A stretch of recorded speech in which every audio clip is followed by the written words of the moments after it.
Hello fellow foodies, today we are diving into a delicious and easy to make recipe, crispy chicken gyros that are perfect for any meal. Let's start with the marination. In a large bowl, season the chicken with garlic powder, oregano, salt, black pepper, paprika powder, onion powder, buttermilk.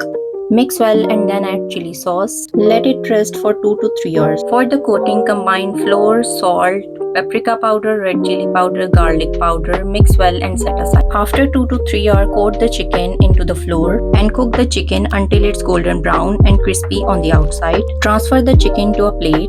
Now it's time to make the gyro sauce. For the sauce, combine yogurt, mayo, ketchup, salt, chili sauce, black pepper, garlic powder. Mix well. Now it's time to assemble the gyro. Start with the warm pita bread. Spread some sauce, put some lettuce and chicken pieces and drizzle some more sauce. And there you have it, crunchy, juicy and full of flavors. Thanks for watching. If you enjoyed this recipe, don't forget to like, subscribe our channel for more delicious recipes. Happy cooking!